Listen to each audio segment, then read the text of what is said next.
un métier pour remédier à cela, c'était la couseuse de cul de rat. La couseuse de cul de rat. Ouais. Dans cet extrait, Elodie Pou nous emmène à New York pour parler des rats et explore avec humour d'anciens métiers disparus. Bon visionnage et n'oubliez pas de vous abonner. Pour cette dernière revue de presse de l'année, moi, allez, soyons fous, je vous emmène tous à New York. Ah. Voilà, verbalement, hein, j'ai pas le budget. New York, ville de la démesure du musical et du ratus norvegicus. Qu'est-ce que c'est? C'est le rat. Voilà, le rat. Attention, quand je dis rat, je parle de l'animal, hein, le rongeur à longue queue.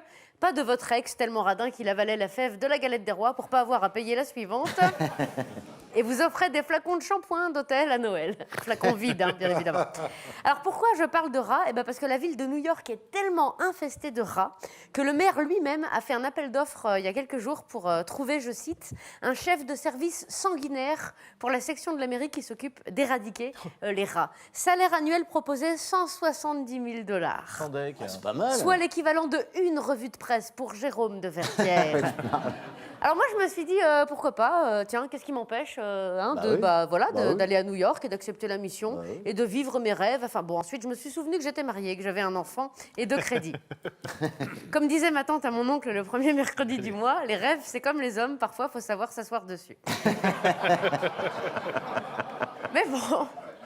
Mais bon, quand même, c'est dommage parce que moi, j'avais dégoté une bonne méthode sur l'Internet pour tuer les rats. Oui, parce que figurez-vous qu'en Bretagne, à la fin du XVIIIe siècle, les conserveries de sardines étaient infestées de rats. Oui. On ne pouvait pas mettre des chats qui se seraient bien sûr enfilés toutes les sardines au lieu de faire leur travail, bien évidemment. Ce serait... Bah non, ce serait comme demander au youtubeur Norman de surveiller un dortoir de lycéenne. Ça ne marche pas.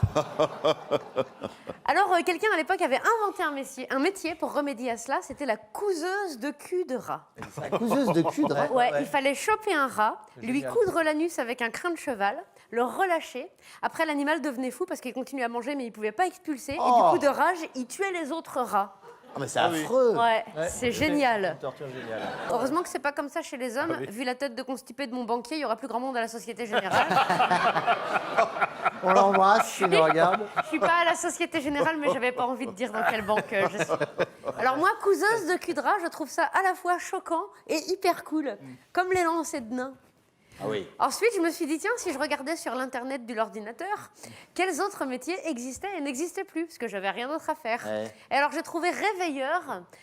Il fut un temps où les réveils n'existaient pas. Il y avait déjà des enfants qui servent aussi à réveiller les gens le matin. Ouais, ça marche bien. Mais pour ceux qu'on n'avait pas, alors ils pouvaient faire appel à un réveilleur. C'était un mec qui, à l'aide d'un long bâton ou de cailloux, venait frapper à votre fenêtre pour vous réveiller, réveillant ainsi la totalité de l'immeuble, hein, à mon avis. Alors déjà, moi, je me demande comment il faisait pour se réveiller, lui. Bah oui. Est-ce qu'il y avait des réveilleurs de réveilleurs? Et eux-mêmes, comment ils faisaient pour se réveiller? Étaient-ils réveillés par des réveilleurs? Comme disait ma tante à mon oncle, oh là, ça n'en finit jamais. Ça se mord la queue, disait-elle aussi. Ce à quoi elle répondait, on parle pas la bouche pleine. Voilà.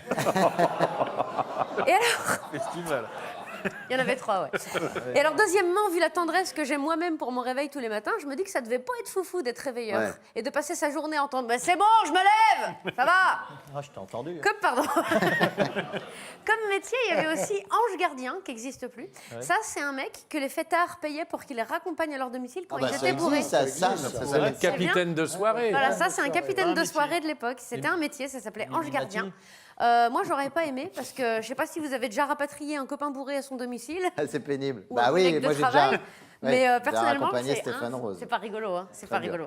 En un quart d'heure, tu passes par me foutre en l'air, ma meuf, elle m'a quitté. Oh, un plot de chantier, je vais m'en faire un chapeau. Ça vous dérange si je vomis? Ça n'est pas foufou. Hein.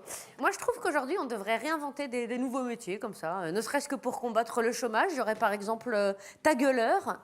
Ce serait quelqu'un que tu pourrais appeler pour faire fermer sa bouche au groupe de gros teubés qui parlent hyper fort et font des vroom vroom de scooters volés en bas de ton immeuble à 3h du matin, comme des veaux. Le mec, il arriverait, bonsoir messieurs, grosse mandale dans leur tête et bisous. Bonne fête de fin d'année, ça serait bien. Ça soulagerait tout le monde. Bowliste, ce serait un mec qui serait payé pour vivre à la Baule et se balader sur la corniche avec un pull noué sur les épaules. Ça expliquerait pourquoi à la Baule, il y a toujours des mecs qui se baladent sur la corniche avec des pulls noués sur les épaules. On les paye pas. Hein. Ah, ils sont pas payés, ben voilà.